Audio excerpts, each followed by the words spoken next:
This is for Micah. Which is stupid because he's going to die anyway. The Asteri is the Republic, right? I just have deja vu. Oh. What happens next? Whoa. Okay. I'm sorry. What the fuck?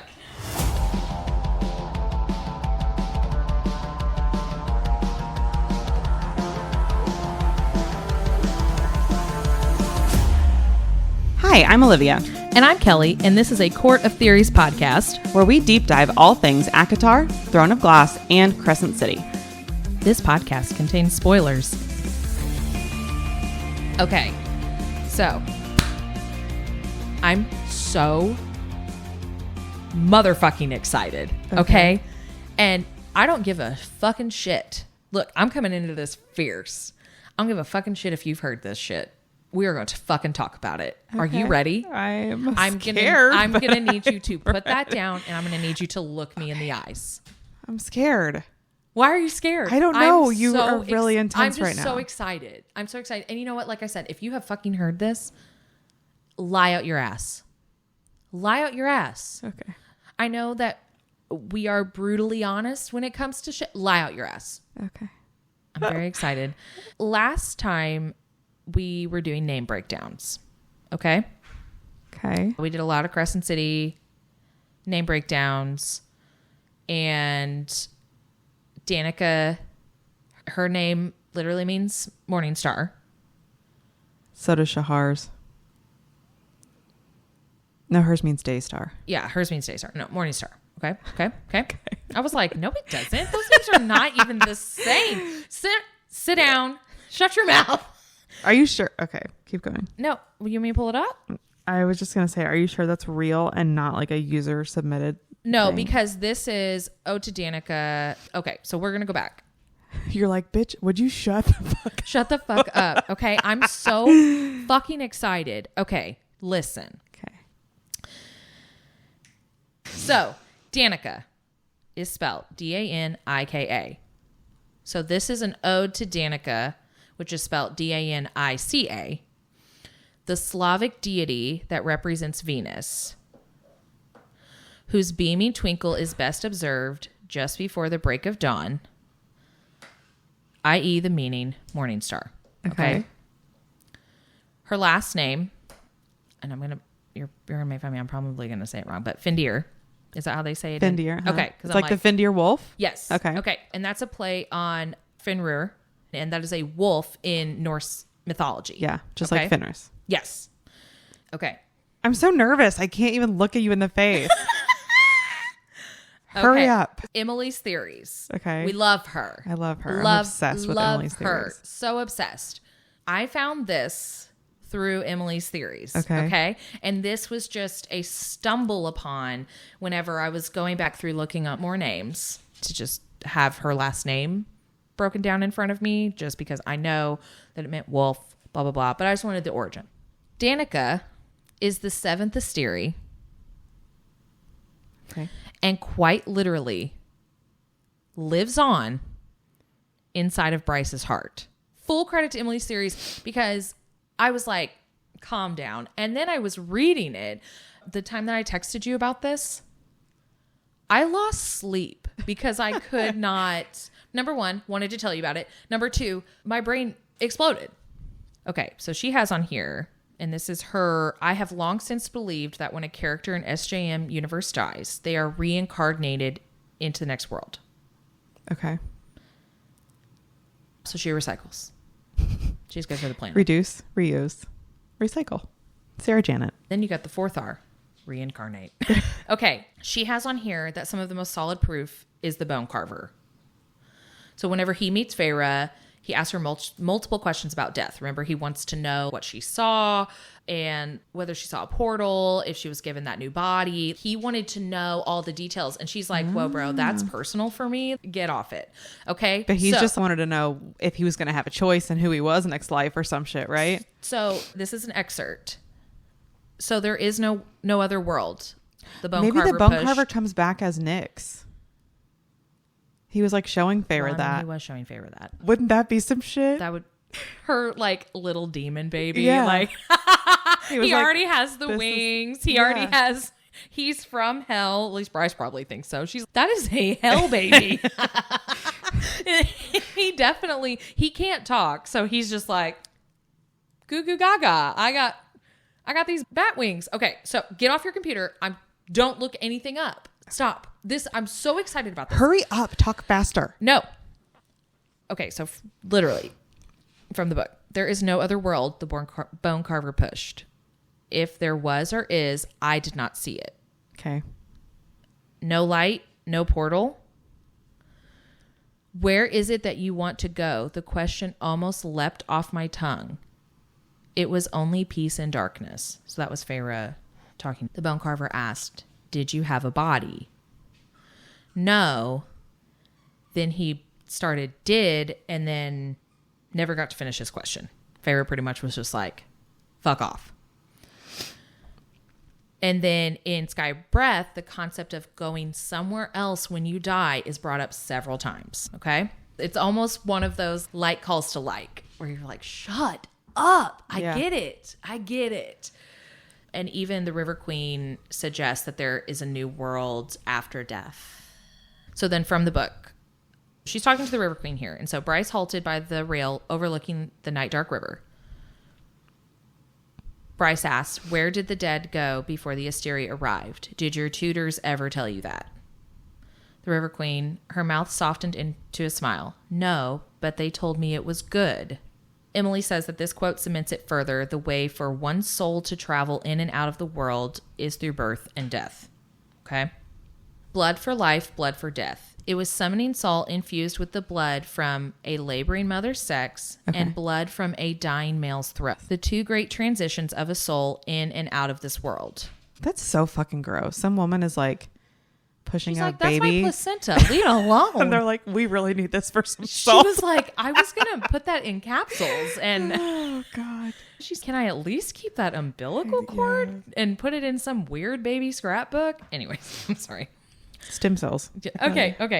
Anyways. And let's not forget Cassian's famous quote about Nesta, I will find you again in the next world, the next life, and we will have that time, I promise. I love you, Cassie. I know. I was waiting for you to swoon. Yet most importantly of all, in the Akatar world, we witness Starfall. Okay?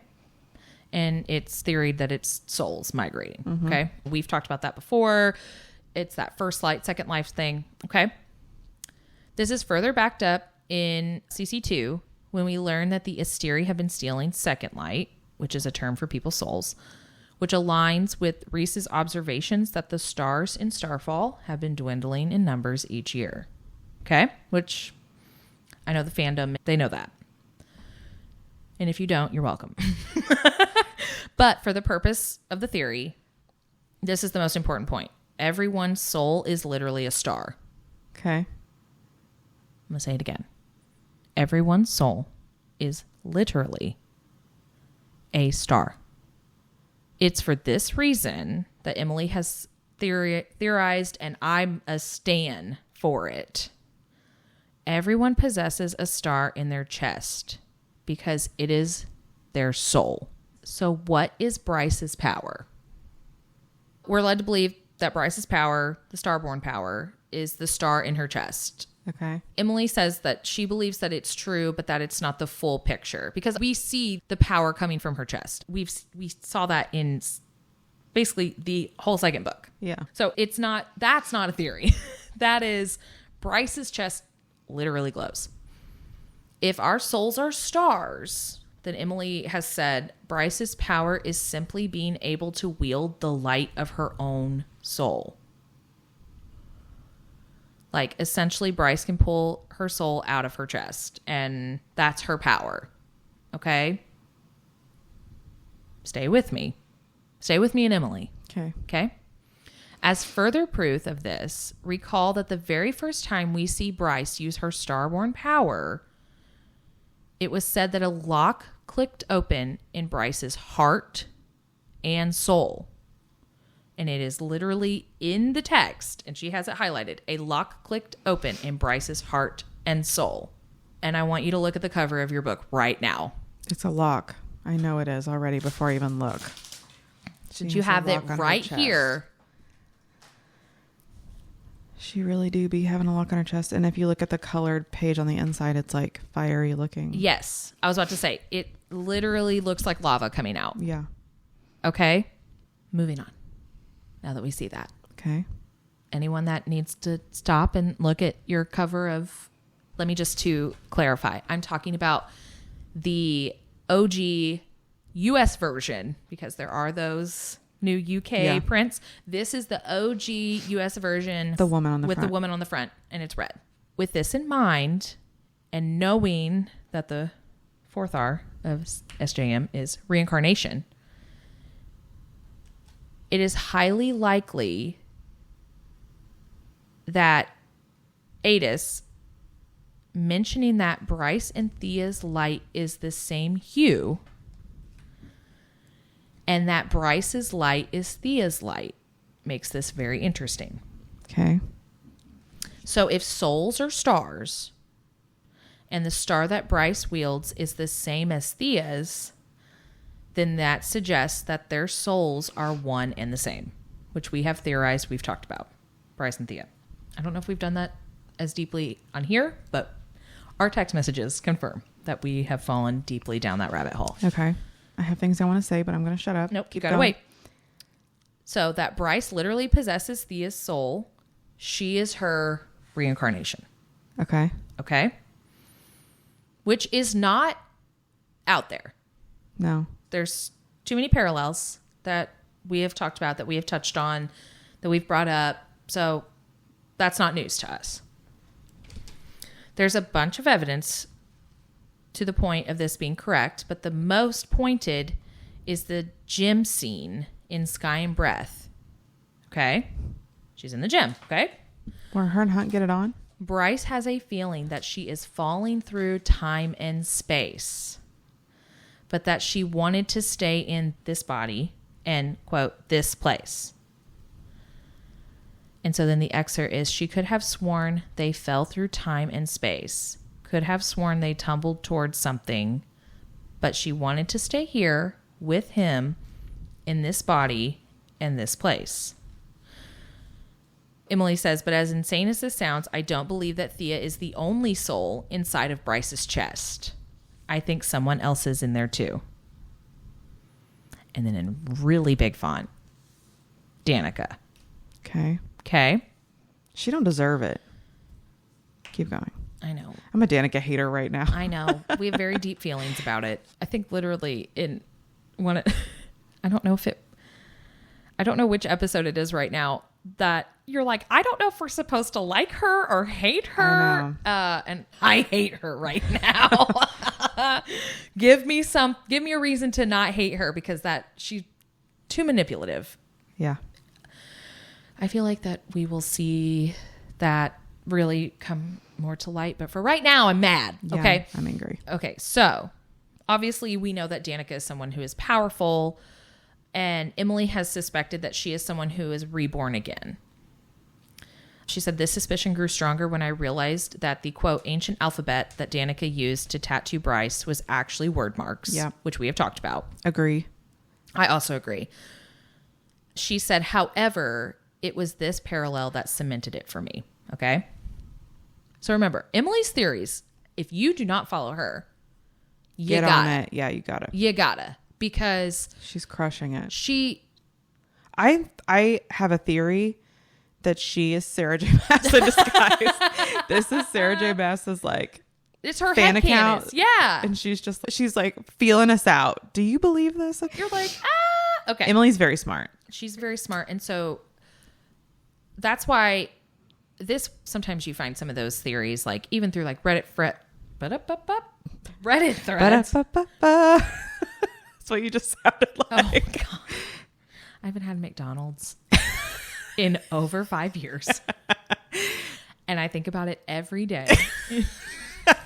I'm sorry that I just did that to you. It's my crack.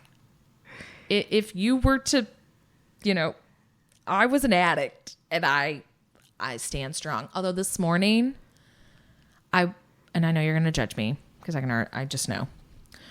I wanted to go through Dunkin' because I love their bacon, egg, and cheese on an everything bagel. It's not the coffee it's that breakfast sandwich that does it for me. Never had it.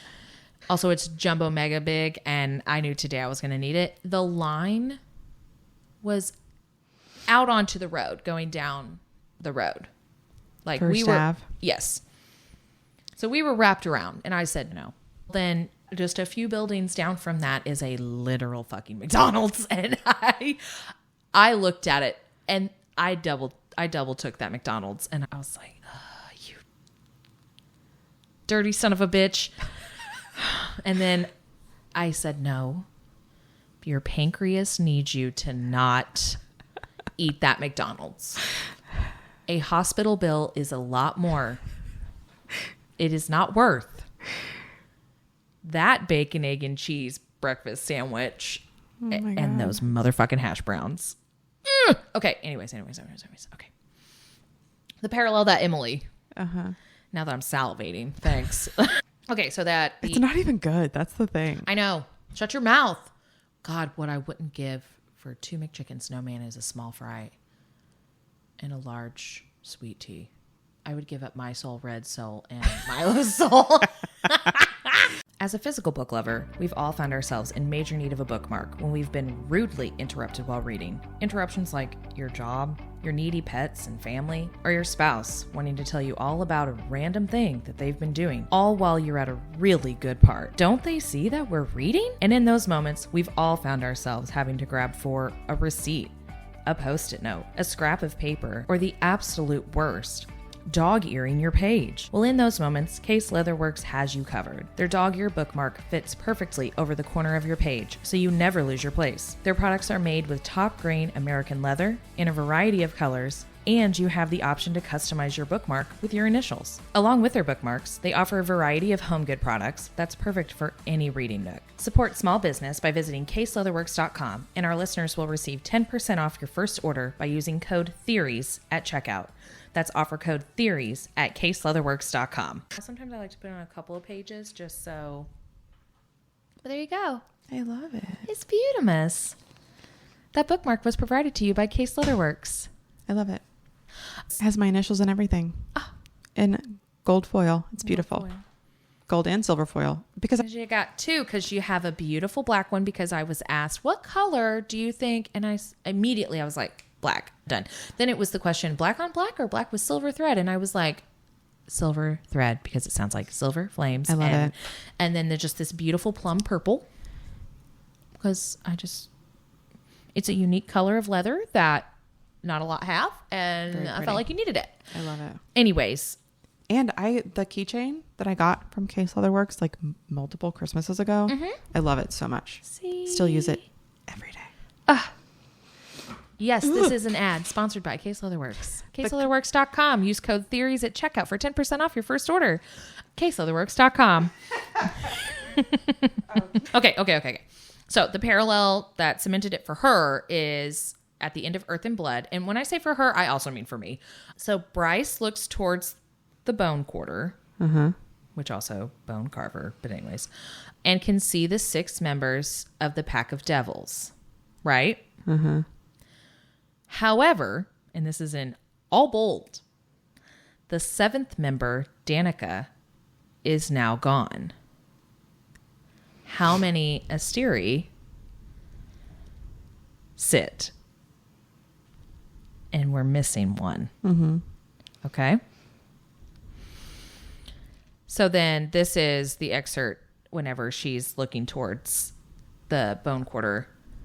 Tears began rolling down her face as she beheld the near invisible figures. And then this is what she has highlighted. All 6 of them, the 7th gone forever, having yielded her eternity. But the tallest of them standing in the middle with his hand lifted in greeting. What does it sound like? The Asteri, 6 remaining, the 7th is gone. The 7th Asteri is gone.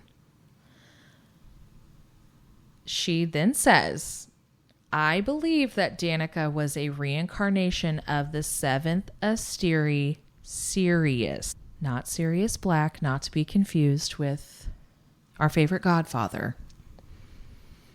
In real life, Sirius was often known as the Morning Star. Nice. What does the name Danika mean, Liv? Morning star. Morning Star. I'll be damned. Further recall that Bryce and Danika traded their own souls to the Underking to save each other, okay? Probably the nicest thing that Danika fucking did. But then she tricked Bryce into selling her soul. Anyways, neither here nor there. We're just mad at Danika right now.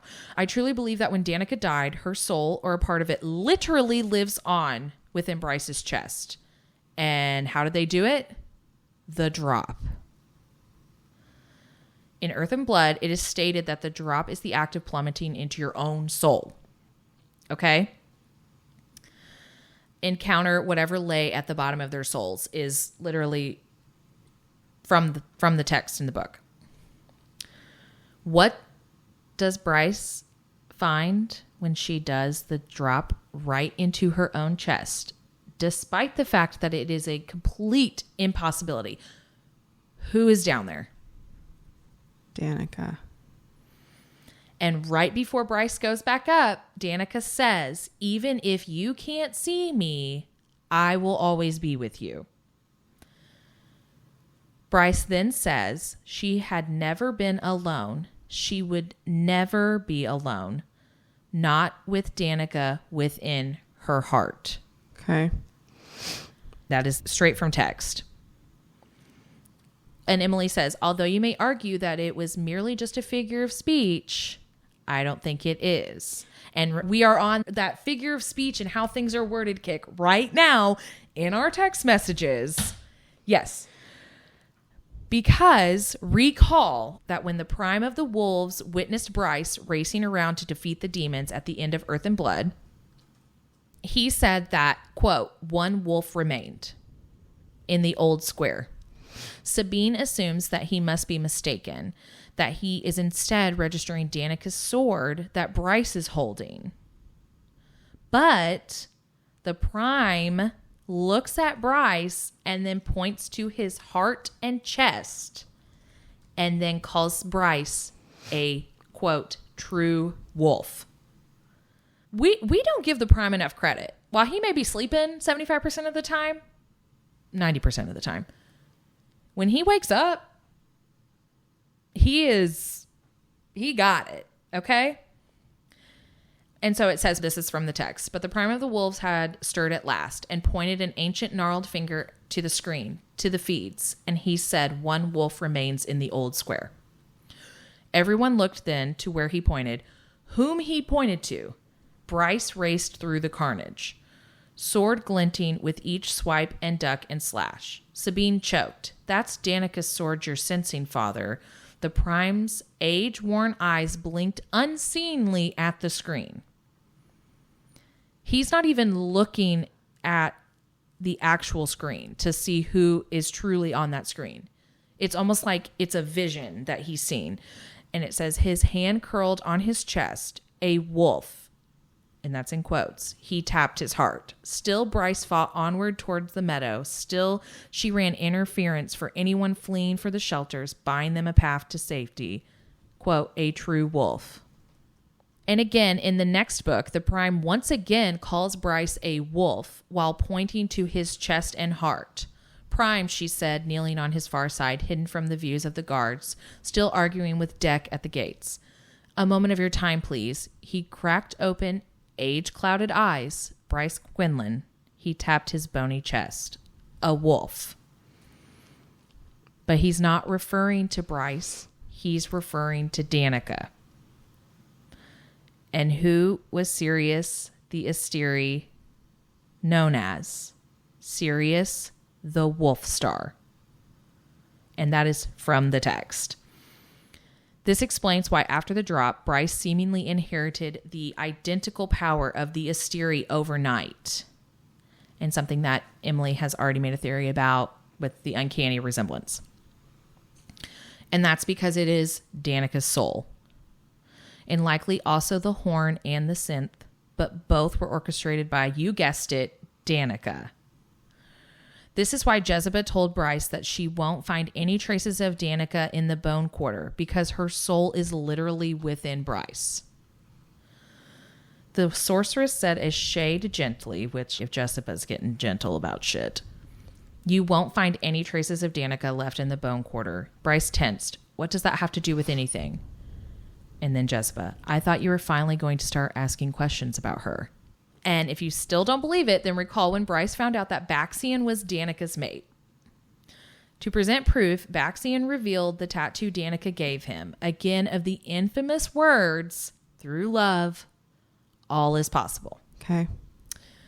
Bryce then says, and the wording here is very important, the tattoo was, quote, one last clue from Danika to look where she stamped the phrase. Then this is from the text. Through love, all is possible. One last clue from Danika to look where she stamped the phrase on this mail. Where did Danika put the tattoo? On his fucking heart. Okay. That is on his fucking chest, right on top of his heart. Through love, through Bryce's heart, the impossible has been possible.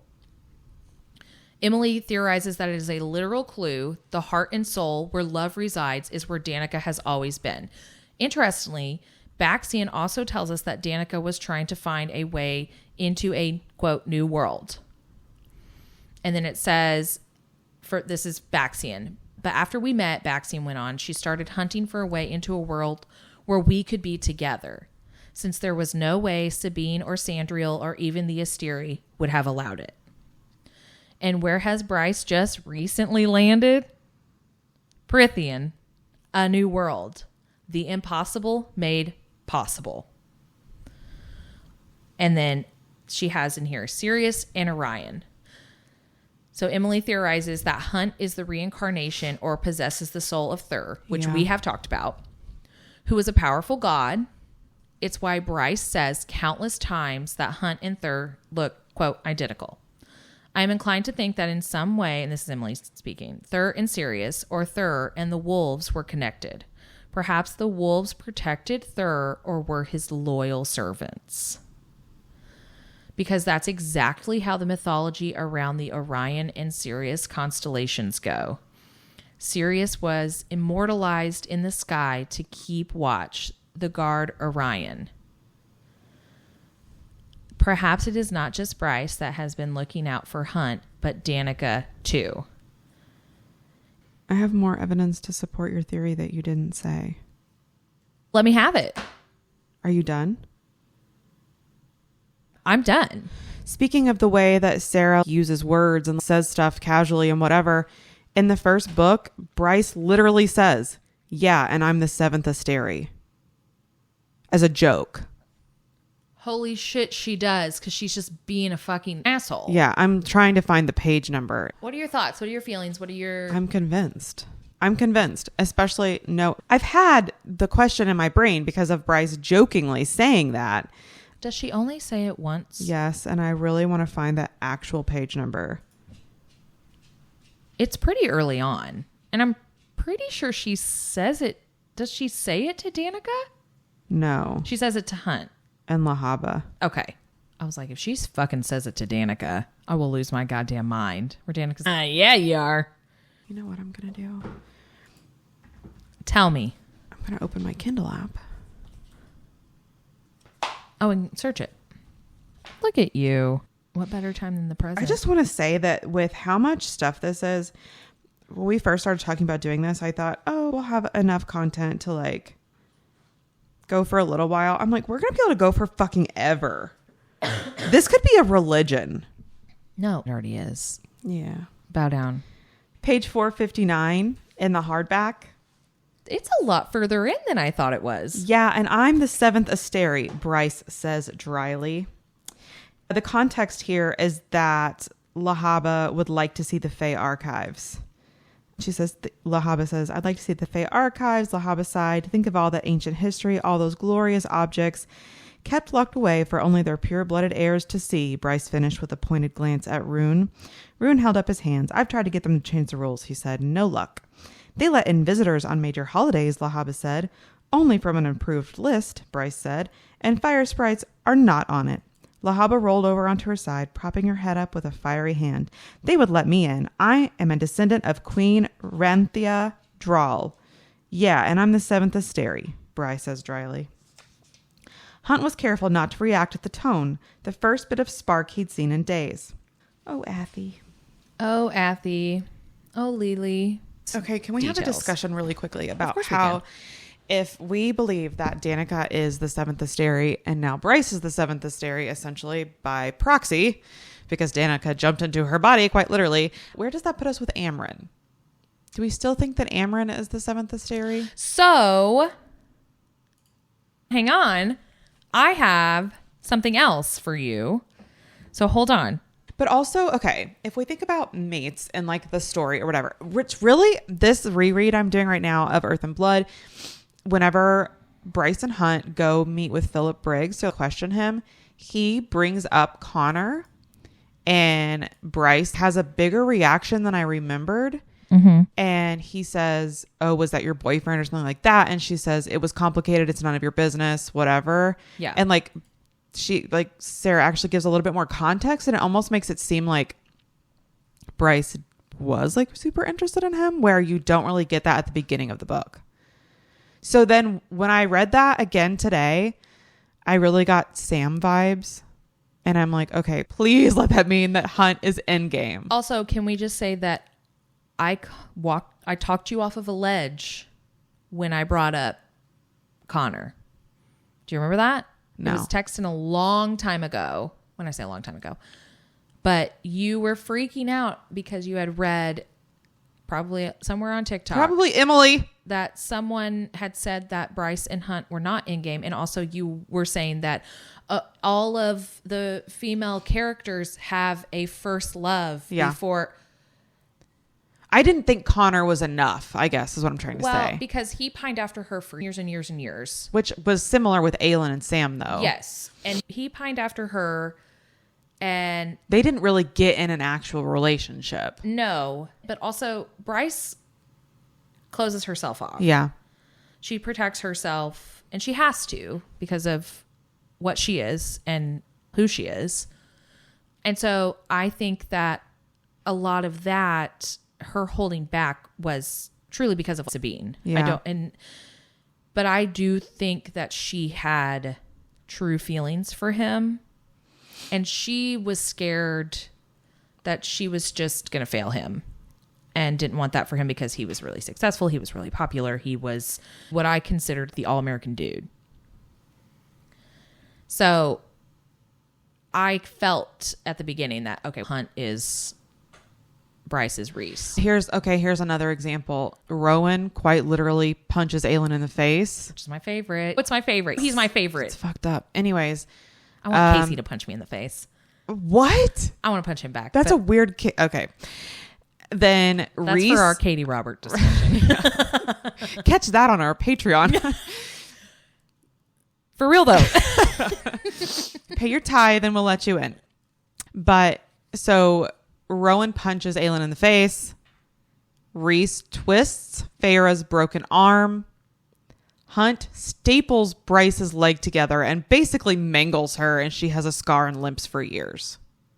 So that's the parallel that I'm drawing to coddle myself so that I can sleep at night. Physical pain if Hunt is Athalar, helping your emotional pain. If Sarah J. Maas harms one hair on Hunt Athalar's head, I swear I will burn everything I own. I won't. God, I won't. But I will be distraught. Dear Jameson. I will have to take leave. From the podcast? I'm self-employed. I'll have to give myself leave. Well, I'm going to cry thinking about it. I will be so emotionally distraught. I will be very upset. Can't handle it. So,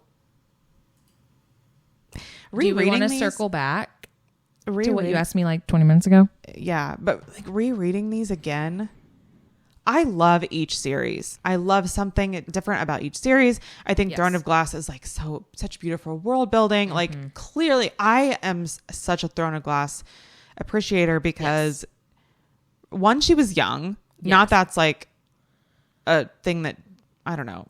All the people that talk shit about Selena in the first book about how she is just like a shallow character, that she's childish. She is a literal child also, who was like, written by a child who writes better than fucking adults do now. If you wrote in a journal as a 16-year-old, please go back and read it to yourself. I swear you're going to be humiliated. You were not that deep. You were not that cool. So just the way that she planned that series and built such a huge world, such a huge foundation for everything else that's come after it.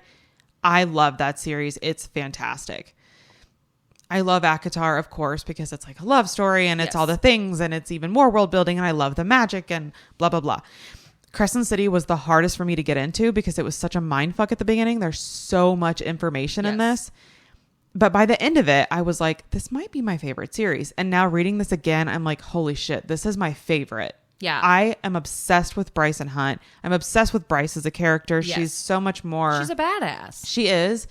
But I don't know. She has such a growth for me. And I feel she's almost like a Nesta in some terms, like a little bit less extreme. But I feel like her and Nesta are on the same kind of level as like Bryce and Hunt, Nesta and Cassian. I have such a soft spot for Cassian, and I love him so much because Nesta is awful in the beginning of she treats him awfully. She is horrible.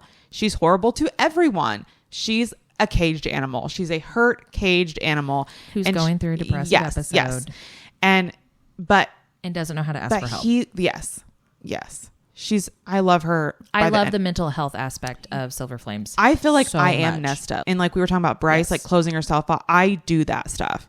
So I'm literally referred to as the mean one in my family. There you go. So for Cassian to have loved her through the whole thing, like I'm obsessed with them. For Hunt to have seen every side of Bryce and like he thought she was this vapid party girl, and then he sees, oh, actually she's really whatever. And like he even apologizes to her and she's like, you know, it's whatever. Everybody thinks that kind of thing. But like he knows that it deeply hurts her, even if she like shrugs it off. Because the fact that she was sober through all of those times that not just Hunt, but everyone thought that she was an insane piece of shit party girl just shows how complex of a character she actually is. Yeah. And the fact that she just let them think that. She didn't even try to fight for herself at that point. And because it didn't matter what she was going to say. Everyone was just going to think what they wanted to think about her. But then Hunt apologizes to her or whatever. And she like even shrugs that off. Like she shrugs off her hurt. And that in itself is another layer of protection because I do that exact same thing. So then going through this, I'm like, Hunt and Bryce have the most mature and developed relationship, in my opinion. Yeah. Of all of the other like major whatever. And I love this series.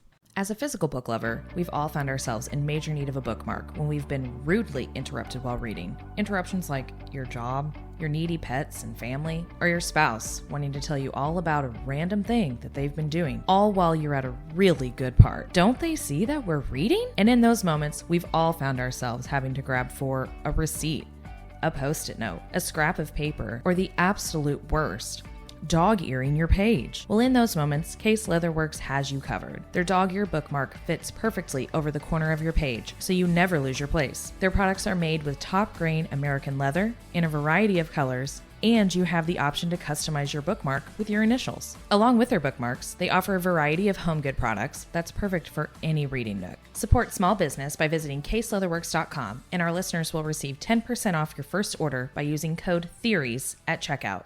That's offer code THEORIES at caseleatherworks.com. Okay. Anyways. Yes, I love Bryce. Yes, I love Nesta. I'm doing a very slow reread of Silver Flames. Okay. That's like, I texted you last night and said, Meryl's eyes are literally described as the color of Twilight. Edward. She has Edward's eyes. She sparkles. She plays baseball in thunderstorms. Anyways, I am planning to read Silver Flames. Thunderstorms. I'm planning to reread Silver Flames after. Oh, doing it again. This, yeah. I wanted to read it first just because I love it so much. I mean, that I reread the whole act. But I had originally thought about going ahead once I got through Frost and Starlight to just start House of Earth and Blood, then do Silver Flames. But I just love it so much. But Nesta as a character, I'm at that point where she is starting that healing, because it was the part where, and like I said, I'm doing a super slow reread because I am nitpicking anything and everything that is said in that fucking book. Mm-hmm. It's the part where Cassian doesn't take her to the Illyrian camps, and they train basically there at the house. And because it was realized that she was not going to train with him because she did not want to train in front of all of the Illyrians and just feel the lesser. She's clearly dealing with becoming a Fae anyways, and that power that's like brewing in her. But when you're someone who has been so closed off your whole life, you're so protective of your own emotions. You're so protective of your image because you don't want that to be used against you. Yes. The fact that she looked Devlin in the face and called her own self a witch, which that is a whole other theory that we are going to get into at some other point. But she couldn't let herself look stupid. And when Amren kept telling him, keep reaching out your hand, keep reaching out your hand. And the fact that he shifted his whole training method for her. And it was that part last night, and I had to just shut the book after I read it, because where he just blurted out that he was sorry that he didn't actually hate her. And she responded back saying that she didn't hate him either. And I never hated you, Cassian. Yeah. It's one of those few moments, and I say few, but it's one of those few moments with Nesta that she lets herself show a little bit. She lets her, because believe me, there are some things that she says throughout the book that I'm just like, girl, we were growing. And then one step forward, two steps back. Damn it. It eats me alive when she tells Elaine, oh, maybe you'll finally be interesting. I'm yes. Like, Nesta, which granted, Elaine deserves more hate than she gets. She really does. Do not get me started. But it felt shitty. It felt like a step back because of how much growth she'd had. You should have. You don't say that to your sister. That you weirdly protected, which pisses me off. It pisses me off. Feyre, yes, Elaine is also your little sister. Feyre is your baby sister. You just said. Then what is Amren? Yes. On Reddit, Emiego. And who is Emiego? This bitch, Emily Theories. Emily Theories, if you ever decide to listen to us, I just want you to know that the both of us, we're obsessed with you. We love you. We respect all of your thoughts, your beautiful TikToks, the way you compile your shit. Everything she says, I'm like, yes, canon. Except the shit about Bryce and Hunt not being mates. Okay. Continue. Okay. It's a theory. She's alive. I just can't emotionally accept this. I know. It's fine. I know. I understand. So, Emiego, a.k.a. DBA, Emily's Theories. Follow her on TikTok. And us. You ready for this? Look me in the eyes. Amren is a dragon. A theory. Okay? Given all the religious associations, which I literally keep saying, it's very biblical. And I was watching an interview with her last night. It was one with LA Live, and I think this was one of the ones with Eva, where she was asking her, where do you get your names? Where do you do this? And she was just going on and talking about that she literally will look at baby lists and see if those names, if she likes them, if she thinks they're cool. She literally said, and it just killed me. I look on baby name lists to see if a name is sexy for a male character. I'm like, you're on baby name. Anyways. They rate baby names as sexy. She does. SJM is sexy or not? Like, she has pros and cons. And then a lot of these, if you look at their roots, if you look at the etymology of the names, you're seeing outside of the ones that are just trying to give meaning to these names, to give whatever meaning you want to give. We see you. Please stop it. You're ruining our research. Because you make it very hard to comb through your nonsense. She pulls a lot from Greek mythology. She pulls a lot from biblical theology. So clearly a lot of religious associations, clearly a lot, because I have a full spreadsheet that I'm breaking down names in.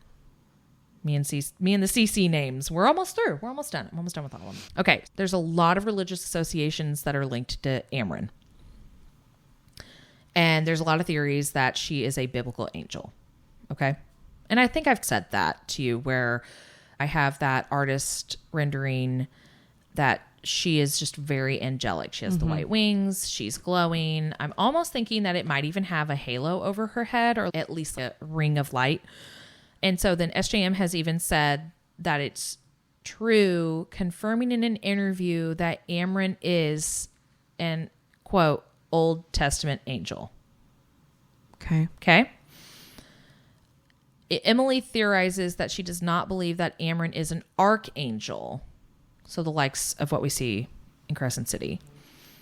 She thinks that Amren is a different sort of angel, the seraphim. And I looked up the seraphim. It is an angelic being regarded in traditional Christian angelology as belonging to the highest order of the ninefold celestial hierarchy associated with light, ardor, and purity. Okay? Okay. In Akawar, we learn that Amren chose her name, that there is a meaning behind it. Nesta asked, was Amren your name? No, the smoke swirled in her eyes. I do not remember the name I was given. I used Amren because... And then there's a hyphen. It's a long story. Amren is a Hebrew name. Amren comes from the Hebrew name Amram, who was the father of Moses. Okay. For those of you who don't know, Moses split the sea. Okay. Just Google Moses if you don't know, and there's a whole bit about him. So, and then in the ACOTAR series, there's quite a few hints to Moses, which the first time that I read the ACOTAR series 3 years ago or whatever, when Prince Drakan parted the sea, I was like... Draken means dragon. Prince literally means dragon. But he parted the sea. And I immediately was like, oh, cool. And because growing up, hearing those stories, and then you have the artist renderings, I immediately pictured and some of that stuff. And so just as Moses did, okay? In fact, SJM herself confirms that Prince Draken and Miriam's story was inspired by Exodus in the Old Testament book, which details, among other things, Moses' leadership. Prince Draken and Miriam are known as the seraphim. They are the angels of the ACOTAR world. In our world, the seraphim are Old Testament angels. According to the hierarchy of angels, which this is something that can vary just depending on denominations or other crossover or parallel religions. The seraphim are the highest rank. They are the mightiest and the most powerful angels in all of creation. She has kind of just a breakdown of the different angels, because I remember I have said in the past that angels, we think of them like Christmas time, sweet angels, top of your tree. Angels are good. Angels are sweet. They're there. We have guardian angels. We have that. But not all angels, even those that are not like archangels or fallen angels, not all of them are necessarily like loving, sweet, good. They are considered some of the warriors of God. And so the fact that we're using the highest ranking angels and actually referencing them by name as the seraphim in the ACOTAR world. So the seraphim are part of the first triad and contemplate and adore God directly. Okay. The name means the burning ones, and they are attendants of the throne of God. They praise God, singing, "Holy is the Lord of hosts." Okay. So they are like top tier. You want them to be your best friends. They can probably pull a lot of rank, probably get you into some exclusive clubs. In heaven? Yeah. There's so much wine. Don't play. So much wine. Okay. So most importantly, the seraphim are known as angels of fire. They are called the burning ones. Okay. Amren's true form was one of pure light and fire with wings of flame. Amren is a seraphim. Don't make me go get that artwork. You know what that makes me think of? Thunderbirds. Even the gray of Amren's eyes are likened to seraphim steel. And Hunt's wings. Hunt's a thunderbird.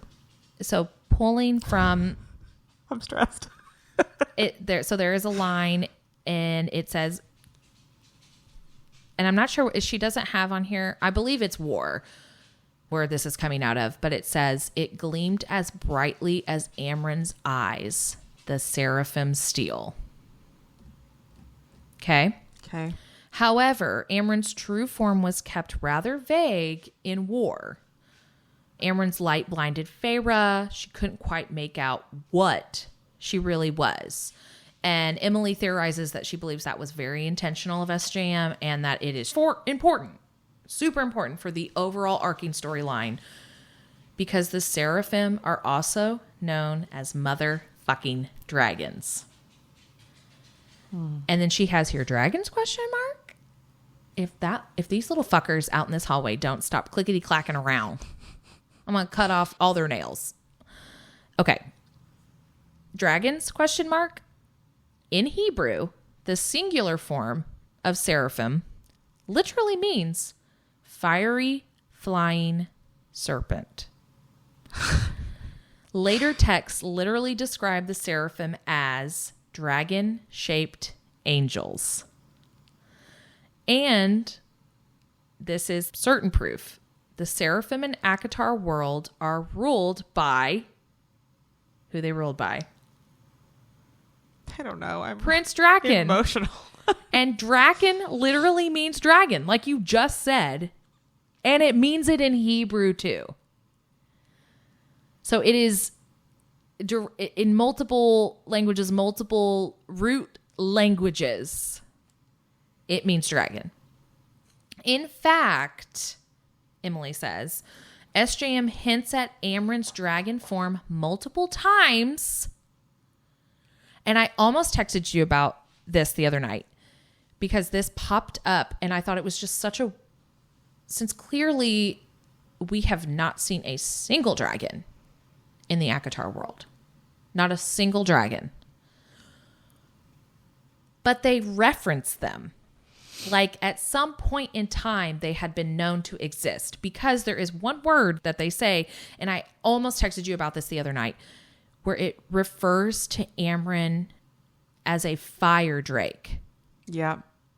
That's what they say whenever they're talking about her with her jewelry and her jewels. Yes. They say that she guards them like a fire drake. Which just in other lores and even in like other stories, like we were talking about Lord of the Rings earlier. Okay. So just to shit on you in front of our audience, not knowing anything about Lord of the Rings or not knowing much, in The Hobbit, and this is just because SJM just pulls from so many. Okay, so clearly The Hobbit, there is a dragon in The Hobbit who lives under the mountain, and his name is Smaug. And Smaug has this mountain is filled to the brim with treasure in gold, rubies, like priceless artifacts, all of these things. And he protects that treasure with everything that he is. Like he does not want anyone to come in there and take his treasure. Okay. Also, Smaug is voiced by Benedict Cumberbatch, and if you've never seen videos of him in his green suit with all the little balls on there, I actually literally did this past month. I've seen that. It's so hilarious. And then you watch when I watch the movie, I can't see it. Why did he need to do that? That's Because- so extra. So they did it because the wyverns don't have the front legs. Yeah. Their wings are basically Their arms. their arms. Okay. But dragons have all four. And so they wanted to pull from Benedict Cumberbatch's actual body mannerisms for Smaug. So then that way he was going to move like an actual being, because the fact Smaug can speak in The Hobbit. A lot of dragons can't really talk. They don't, if they stay in like a dragon form, they don't speak in their dragon form. But anyways, So that was just me, like, she likes to pull from all of that. And so Amren's love of all of her shiny things and jewels. Dragons love to protect their things, and they love in so many different storylines, so many different lore, they're always like protecting something, especially treasure. The fact that they talk about fire drakes across the series, and I mean, it's just little nuggets here and there. We don't have like full dialogue about what the fuck a fire drake is. Okay. So then it said in the book, in War, Rhys hadn't been wrong about the fire drake comparison. Amren also used to drink the blood of lambs and goats. And I was like, if that's not one of the most biblical things I've ever heard in my life. Yeah. I love that whenever they are like basically lock down Valaris and make everyone go in, there's like a curfew so that Amren can go searching. Like, people sit out cups of blood on their porch, just like they'll set out Passover. cups of blood. They said that they'll even mark their doorways which with is blood. Yes. So Passover was biblical. Yes. In Egypt. They were going to take all of it, basically kill the first sons of all these families in Egypt. And they told believers essentially like to mark your doors with lamb's blood, and they would pass over your house and they would not kill your child. So that is what Passover means. And if you would like to see a depiction of this, Prince of Egypt. The Prince of Egypt. So good. It's a child's movie cartoon. It's fantastic. It's fantastic. Also, an amazing soundtrack. They did not need to go that hard. Believe For the on Prince that of Egypt. soundtrack. I mean, that soundtrack goes just as hard as the Tarzan soundtrack. We didn't need it to go, either one of them to go that hard. But Val Kilmer plays both Moses and God, if you needed any more reason to watch this. And Martin you know what? Short is in this movie. Is he? Patrick Stewart, Sandra Bullock, Steve Martin. What is happening? Also, Michelle Pfeiffer. Michelle Pfeiffer's in that movie? She's Zipporah. Stop it. Jeff Goldblum. Also, Believe, one of the main tracks of this is Mariah Carey and Whitney Houston. What was the budget for this movie? I don't, because also, just to preface, it's an animated movie. Yeah, it's a cartoon. Yeah, these are full cartoons. You know what? No, it is not a cartoon. It is an animated cinematic experience. Is cartoon like derogatory? Any animation is a cartoon. I'm literally wearing my Fox. Okay, I am very animation sorry. domination. I don't mean anything by it. To me, any illustration is a cartoon. I love it. It's fantastic. No, we're hyping this Honestly, movie this up. came out in 1998, and I just What? watched the trailer without the sound off. This is blowing my mind. They just killed it. They crushed it. It's beautiful. And it's, first off, just for anyone, it is just for anyone that is not into religion, this movie is still such a good one to watch, because you see it's not over here shoving religion down your throat. It is literally telling about like the pharaohs, and it is telling these stories that the plagues of Egypt. If you step out of the religious aspect of it, these are stories that have been told in hieroglyphics in Egypt. That's where these have stemmed from. And that's what I think is so beautiful about it, is that we're not over here like, this was a movie that we would watch in Sunday school. Yes. But it was also an approved movie by one of our friends growing up. It was one of the few approved movies that we could watch whenever we were at her house. Yeah, I know. Yeah. Okay. Okay. But it is amazing. So anyways, okay. And then Amren says, I'll take goat too. The blood's purer, richer, reminds me of another time and place. Okay. Just as wyverns, which I mentioned, a type of dragon in the Throne of Glass world, okay, they also ate lamb and goats. Abraxos. Because that was one of the things whenever they would fly off that they were more than likely going to go and get. Okay, so. Also, if you'd like to see The Prince of Egypt, it says that it's streaming on Peacock.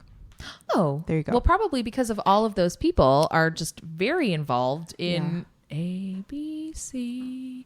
So, like I said, just as wyverns also ate lamb and goats. Okay. Manon was like, go get that shit. So who was their god? So Emily says, if this theory was true, and the seraphim, including Amren, are dragons or a type of angel-dragon hybrid, it begs the question, who is the god or the father, with a capital F, that Amren and the other seraphim serve? Or perhaps used to serve, as we know that Amren is not from the Prithian world or the Akatar world. So in CC2, we are led to believe that Thur is a minor storm deity, but Emily theorizes that she thinks that is a lie spun by the Asteri, which we know that they're oozing with motherfucking lies. Those bastards.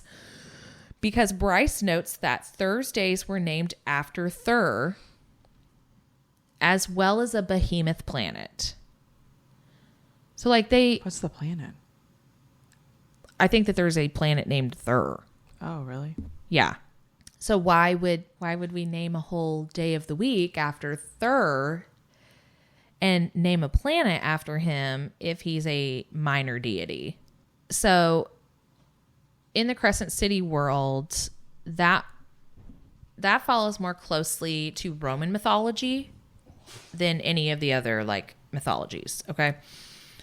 Thursdays in a giant planet are named after Jupiter. And Jupiter is also known as the god of all gods. His Greek equivalent is Zeus, because Zeus can wield lightning. Mm-hmm. We all know this from Hercules. Also, if you never watched the animated Hercules, I recommend that as well. Anyways, just us recommending. So both Jupiter and Zeus were gods of thunder and lightning. And SJM drew many connections between Hunt, who also has lightning powers, and Thur in Sky and Breath. Okay? So lots and lots of connections with that. So then Emily says that she believes that the god of seraphim served was Thur. And Thur is a personification of Zeus / Jupiter. Okay? Okay. You're going to love this. In Greek mythology, Zeus was born on the island Crete. Okay. In the Akatar world, Prince Draken, Miriam, and the other seraphim live on an island called Creta. Yep. Coincidence? Never. Never a coincidence. In fact, the dragon shifter in Crescent City world is named Ariadne. And in Greek mythology, Ariadne was the princess of Crete. Love it. Now to Hunt. And we have made this connection before, and I think it definitely had to do with something that Emily has said. She literally says this is perhaps getting into more unhinged territory. I love it. Lay it on me. But that Hunt is involved in this whole narrative as well, in this whole mythology, theology narrative. It started multiple times because Hunt, so many people say that he's a spitting image. He's identical to Thur. Okay. Emily, like I have said previously believes that Hunt is either Thur reincarnated because SJM reduces, reuses, recycles, and reincarnates, and that this is what Project Thur was, or that Hunt is directly the son of Thur, therefore he is the son of a god. So therefore which she is not making this parallel, but I am. He's like Hercules. So that Project Thur, it was the creation of Hunt, essentially? Yes. Because of his reincarnation. This does not, what I'm going to say next is not off of the Hercules that I made. But, so this will explain why our queen, SJM, draws so many parallels between Hunt and our Lord and Savior, Jesus Christ. I really thought you were going to say Cassian or something. I was waiting. Mine is our Lord and Savior, Lahaba. Oh, yeah, there you go. The same crown of thorns. I was going to say, the first time that I read about Hunt having a crown of thorns, I thought, that's weird. Yep.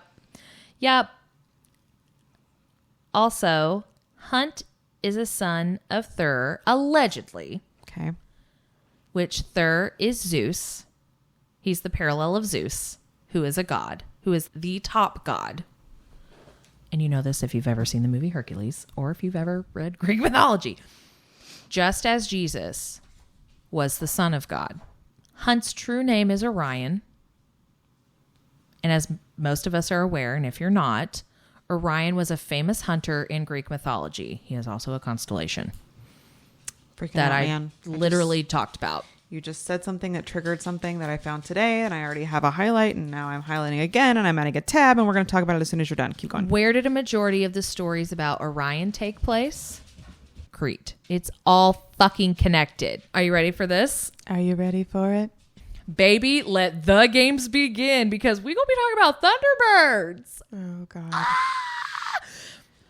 It is stated in CC2 that Thur is connected to the Thunderbirds in some way. In fact, Hunt's own power appears to be the same as a Thunderbird's, making Thunderbirds as the Crescent City version of the Seraphim, or they're related in some way. They are a parallel. Could it be, and this is Emily, could it be that Thunderbirds equal Seraphim equal dragons? Yes. In fact, Sophie's Thunderbird power greatly parallels Amren's. Both are manifestations of light with wings of light. Both were seen as an angel, but their true form was vague and very hard to see. And she has an excerpt that says, Pippa could see the core of a long, bright white tendrils streaming from it like wings. An angel, someone whispered. Pippa scoffed privately. There were no angels among the few Vanir and Ophion.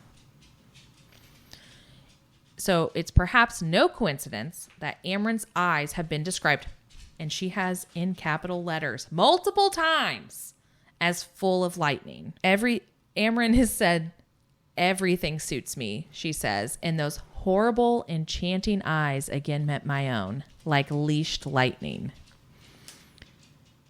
Amren said, eyes flaring bright as lightning. And then Emily has, and that even the seraphim blades were described as lightning given flesh.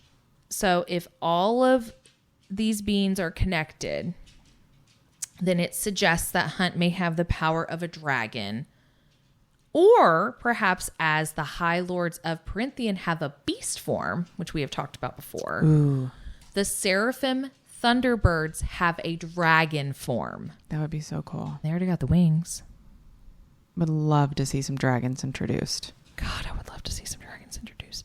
As further proof, we're going to recall that SJM stated that in Sky and Breath, the cover has a variety of clues and Easter eggs. One moment. Anyway, so there it is, BB. Okay. Right here. If you So- open it up. If you can see him, okay?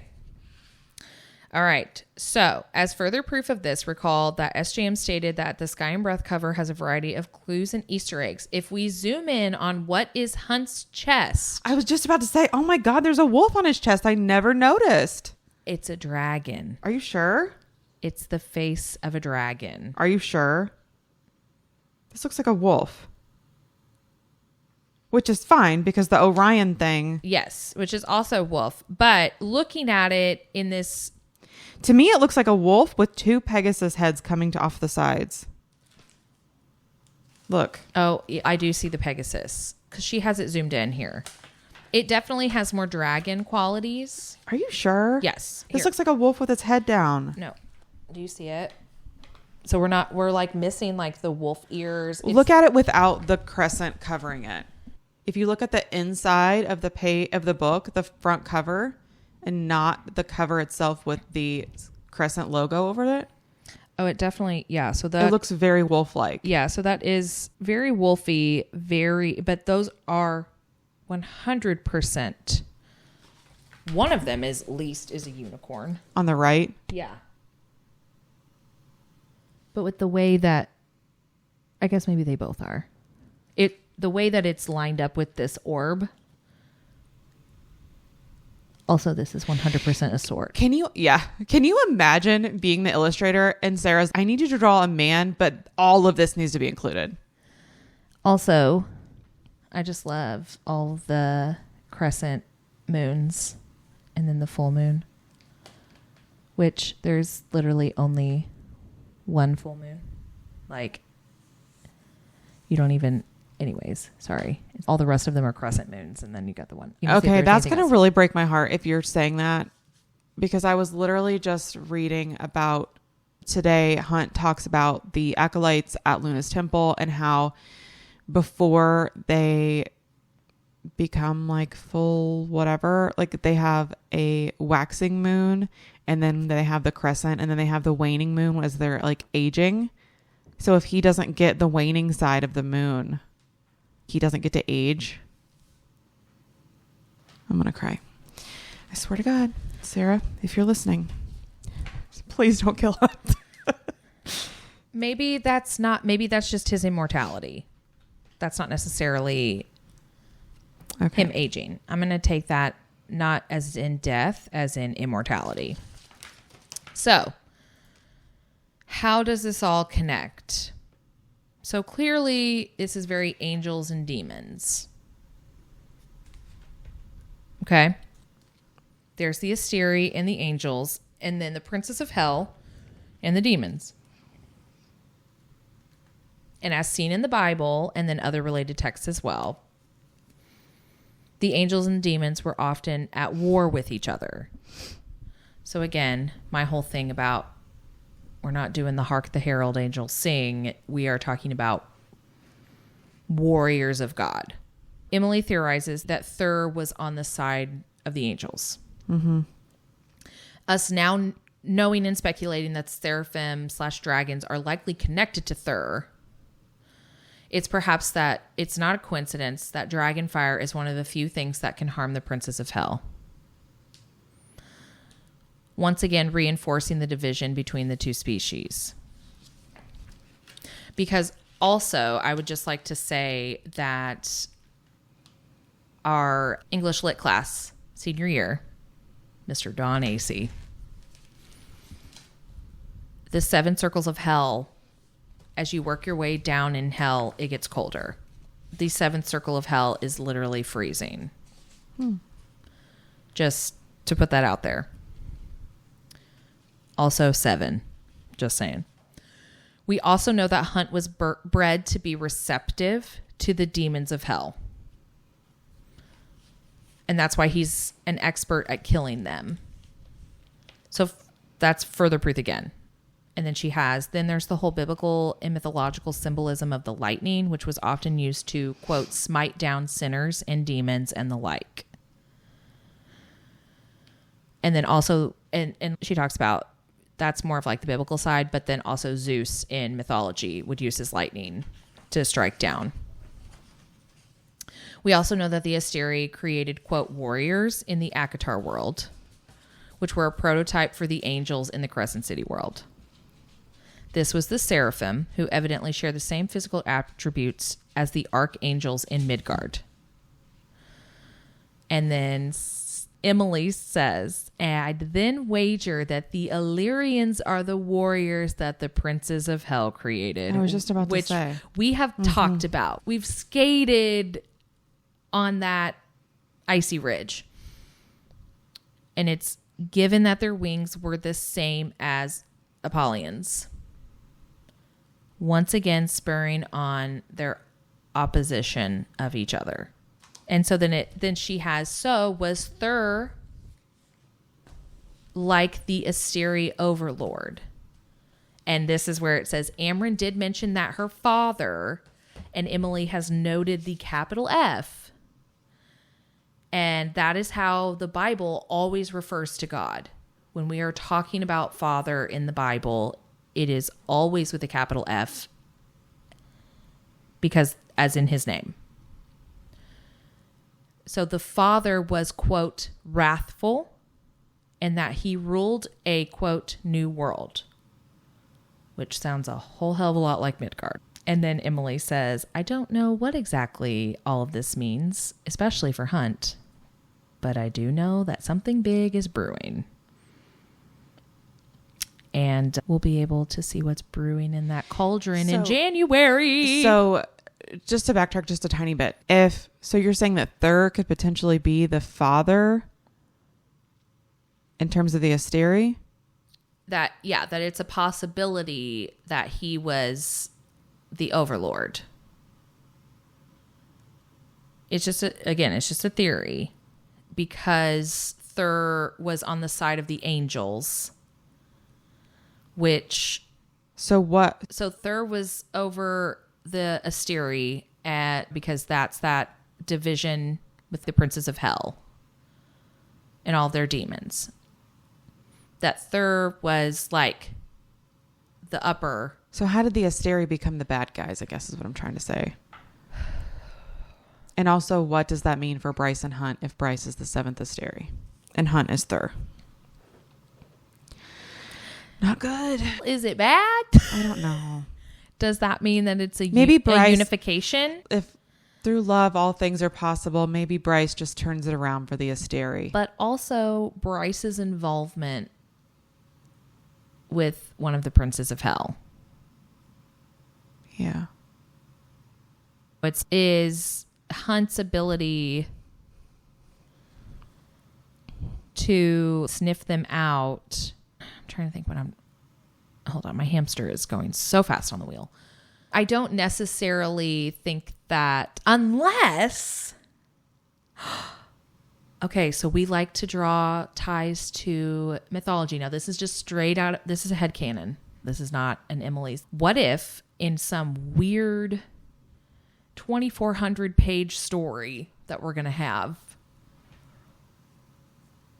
this could... No, I don't think that works now that I was trying to draw a comparison to a Hades and Persephone story. With Bryce and Hunt. With Bryce and Hunt. Because Hades obviously being the underworld and Persephone with her springtime, but her being she was of the upper world in that alignment with gods, her being more of like a light, where basically like Hunt would be the Persephone in this situation and Bryce would be the Hades in this situation. Just looking at everything that goes around all of this mythology. And so that's just, I'll have to like flesh that out with myself a little bit more, but I feel like that there is 100% like a mythological story there's behind it. If that was the case, then they could have a happily ever after. Yes, they could have a happily ever after. That's what I was trying to look at, because the story of Hades and Persephone becomes it's that love story. It becomes that love story. And why can't They were like the OG star-crossed lovers, except they didn't have to die at the end. And why does it have to be that those two opposites, why do we have to continue to be at war? Why can't, and like you said, that through love all things are possible? And maybe that is what that overarching is, that because Bryce and Hunt love each other, that they are able to end this war.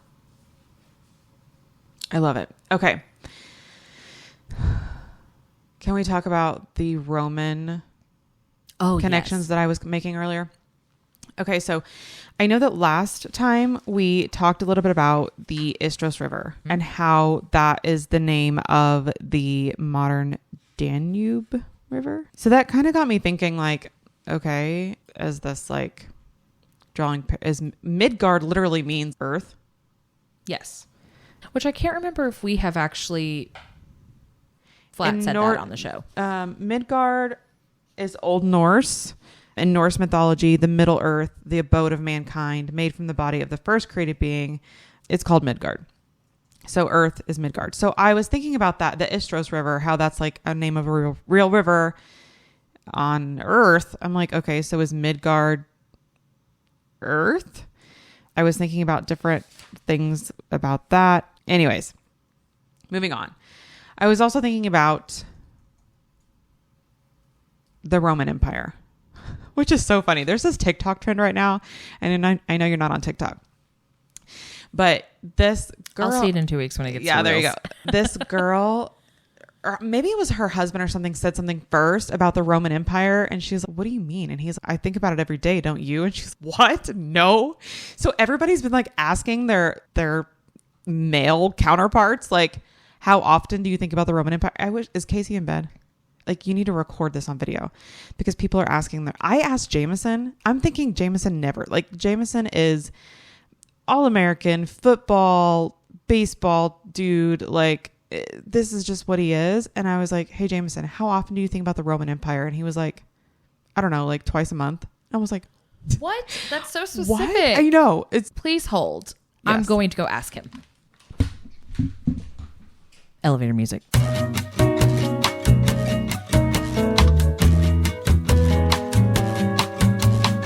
Okay, that was disappointing. Does he not think about the Roman Empire regularly? He literally goes, never. I was like, you don't think about their inventions? You don't think about... Yours is broken. No. Yeah, you're right. He cooks bacon wrapped doves in the air fryer and... I will never adopted recover. the dumbest dog on the planet. So yeah, he's broken. Anyways, I was thinking about that because I was thinking about Rome because I was looking up things about different mythologies today, and I came across the Roman Empire, how they used the logo for them was like SPQR, which means the Senate and the Republic of Rome, which means the Senate and the people of Rome. SPQR, that is the English translation. The Roman translation has a word with a Q in it that I cannot pronounce. Please look it up yourself. Yeah. But that's just like the Asteris, which is SPQM, which is tattooed on Hunt's wrist. Okay. And then I have made the conclusion or drawn the parallel between Hunt and Jesus in the past. The crown of thorns was obvious. And then, but we were just talking about that when you brought it up tonight. I thought, oh my God, I started annotating Earth and Blood literally today, and I have highlighted a sentence in this book. It is literally on page 12, where the Archangel Micah himself had offered a hefty reward for information regarding its return and promised that the sacrilegious bastard who'd stolen it would be brought to justice. In relation to the horn, this is right after the horn is stolen. Would you like to know what the sentence right after what I highlighted says? So he says that they would be brought to justice, also known as public crucifixion. The Romans literally crucified Jesus Christ. That's literally what this says. This quote in the book, also known as public crucifixion. I'm freaking out, man. So the Romans My mouth is agape. Ancient Romans crucified Jesus Christ. Just going to say that. So if we're going to draw parallels between ancient Romans and the Asteri, Hunt could potentially be crucified. I'm going to die. But but hold on.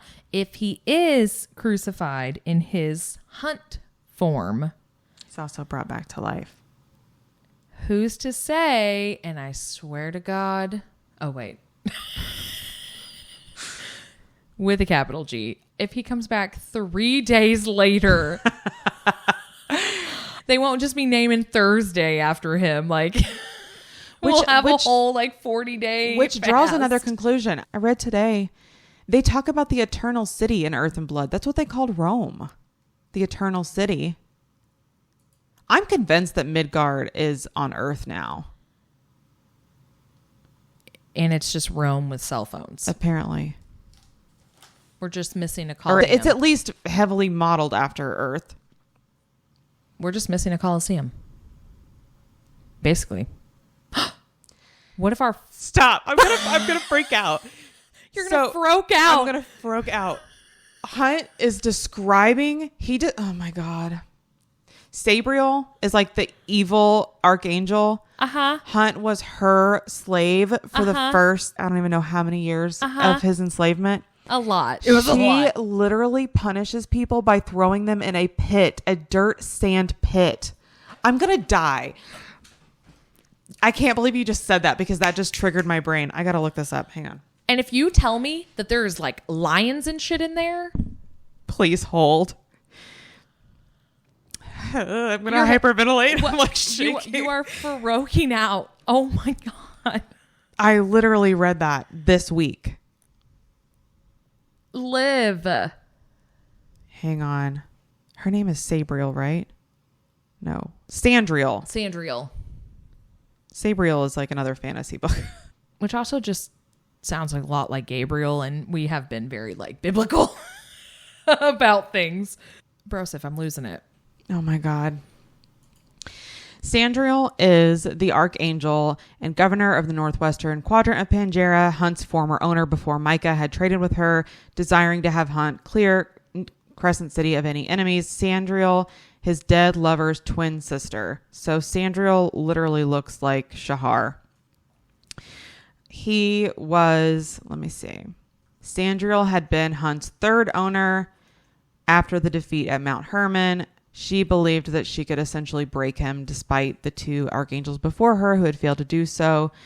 First in her horror show of a dungeon, then in her blood-soaked arena in the heart of Revilius, pitting him against warriors who never stood a chance, then by commanding him to do what he did best, slipping into a room and ending lives, one after another, year after year, decade after decade. Okay, so she puts him in a blood-soaked arena. Hold. Oh, I'm holding. There's more about her torturing people. Which is very Romanesque, just in general. Also, just another Roman parallel while you're going at it, while you're looking that up. He was... Hold on. Sorry, I lost it. I scrolled way too fast. Fuck, who was our Broseph? Oh, I'm an idiot. Okay, so just drawing another parallel, that Isaiah. Last time we talked about how there's a possibility that Hunt's going to have to off Isaiah. Yeah, we were drawing some conclusions. Why do I keep saying conclusions? That's not really the word. No, we're compiling our theories about it because based on Isaiah Tiberian's name, Isaiah is Hebrew for salvation of the Lord. If Thur is the equivalent of God. Kelly, I want you to know something else. That the Roman emperor who oversaw Jesus' death's name was Emperor Tiberius. And I have on my spreadsheet Tiberian of relating to or resembling the Roman Emperor Tiberius or his policies, which whenever I looked it up the last time took us around to Caesar, but maybe that might have been, I might have created a red herring. Yeah. Emperor Tiberius is the one who was like basically in charge of putting Jesus to death. Okay, here we're going to go talk about Sandriel. This is, for context, this is whenever she shows up in Crescent City for the summit or whatever, but Hunt and Bryce are at the Comitium to pick up clothes for him, and she is there and they don't know that she's going to be there. So Hunt's freaking the fuck out. He's froken out. So this says, with most of the fallen either scattered to the four winds or dead, Sandriel enjoyed nothing more than strolling through her castle dungeons crammed full of human rebels and selecting 1, 2, or 3 at a time. The arena at the heart of her city was just for the pleasure of destroying these prisoners in various ways. Battles to the death, public torture, unleashing lowers and basic animals against them. There was no end to her creativity. Hunt had seen and endured it. Hunt had seen and endured it all. I can't speak because I'm just like freaking out. That is literally the Colosseum. This is Rome. Literally. My mouth is agape. My hamster has fallen off of his wheel and he's dead. Kelly can't come to the phone right now. Why? Oh, because she's dead. Because Olivia just fucking killed her with this shit. Yeah, this is Rome. This is Earth. It's at least Rome. It's at least Rome.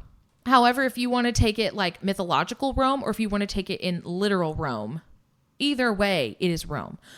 When I gasped earlier. So now I can't decide if Isaiah is going to be a good guy or a bad guy because his first name literally is Hebrew for salvation of the Lord. His first name? Isaiah? Yes. But then his last name reflects the... Unless, again with my headcanon, we're pulling a Tammy and we're double agenting. And with Isaiah being above Hunt in this world, with him being the Roman. Okay, hang on. Here's my theory. Isaiah is going to be the one that crucifies Hunt. So then that way Hunt can come back in his reincarnated form or come back in his literal form as Thur. And I'm just going to predict that Isaiah will die, but that in the sense of that he is the salvation of the Lord and he will be the salvation of Midgard because he will release Thur from his form as Hunt. And that's that whole where he has to try and act like that he's the boss over Hunt, even though he's always just let Hunt do whatever he wants. They have a relationship together. And so I think that Isaiah is playing that double agent, and that's why his first and last name are such opposites. I think that he will use if we're referencing his Tiberian last name, he will crucify Hunt to release him back as Thur. And Thur will take down those stupid motherfuckers. But what if Bryce is one of those motherfuckers? She's Then not. What? Because we're just drawing back our parallels with Hades. I was going to say, you just convinced me for 45 minutes. But I'm not talking about Bryce. I'm talking about the rest of the Asteri. Because she's going to stay good. Because they are fallen angels. Okay. The Asteri are fallen angels. The seventh one has been redeemed. The seventh one has been redeemed because through love, all things are possible. And that Thur has come back and that now him and Bryce are obviously going to be allies. Because not only does Danika live within her, but so does Thea.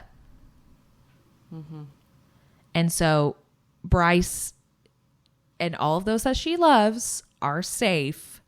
But the fallen angels, because Thur was sided with the angels, not the fallen angels. Because the fallen angels, if we are going to get biblical, who is Satan? None other than a fallen angel. And so he will see that Asteri as the bad guys. My heart and head hurt. And take them out. That's my theory. Have you ever heard of... That's Kelly's theories. Have you ever heard of a painting called The Shadow of Death? Yes, but I could not tell you what it looked like. It's literally... Am I going to Google it right now? Yes, I am. Oh, if I could spell shadow. One of the top ones was Shadow of Death, The Dark Knight. Calm down, Batman. It's Jesus. Live. Can I blow your mind one step further? Do you know who is referred to as the Shadow of Death? Hunt Athalar, because Umbra Mortis means shadow of death. And when I walk I have chills over my whole body. When I walk through the valley of the shadow of death,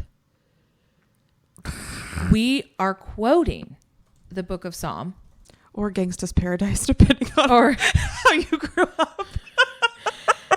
He was religious. Psalm 23. I'm going to read directly from scripture. So no one be offended. But if SJM is making so many biblical parallels and references, this is important. Psalm 23, 1-6. The Lord is my shepherd, I shall not want. I don't even know why I'm actually reading this because I can recite this from memory, but I don't want to skip Who is not supposed to want? Who is not supposed to want? Amren literally says that she was not supposed to want things. And if Hunt is Jesus, then this passage, and Bryce is an Asteri, keep going. Or if Hunt is a Thunderbird, just like Amren and a Seraphim and a dragon and all those things, and also just a parallel like Jesus, now read it. The Lord is my shepherd, I shall not want. He maketh me to lie down in green pastures. He leadeth me beside the still waters. He restoreth my soul. He leadeth me in the paths of righteousness for his name's sake. His name's sake. For those of you that don't get that, Jesus Christ. Though I walk through the valley of the shadow of death, I will fear no evil, for thou art with me. Thy rod and thy staff will comfort me. Thou preparest a table before me in the presence of mine enemies. Thou anointest my head with oil, my cup runneth over. Surely goodness and mercy shall follow me in the days of my life, and I dwell in the house of the Lord forever. The paths of righteousness for his name's sake is Jesus Christ. And in this situation is Hunt. Walk through the valley of shadow of death. Which is also Hunt. Which is also Hunt. Bryce and him will walk side by side together. They will fear no evil, for they are with each other. They are the rod and the staff. You prepare a table for me in the presence of my enemies. So if Hunt is Thur, then the Asteri would be his enemies. Yes.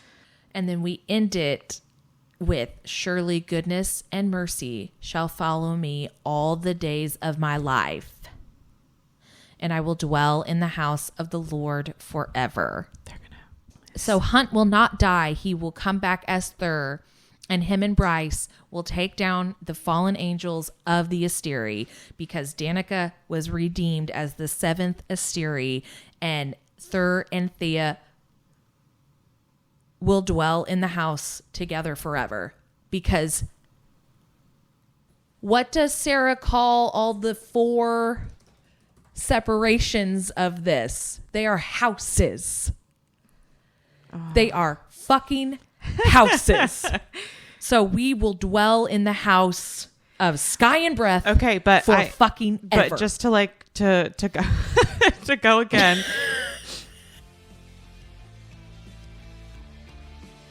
Thanks for listening. Become a patron and pay your Springport tithe to support the show for exclusive content, a patron of the week shout out, and some goodies whenever you sign up. Email us your froked out theories at accordedtheories@gmail.com. Okay, thanks. Love you. Bye. Love you. Bye.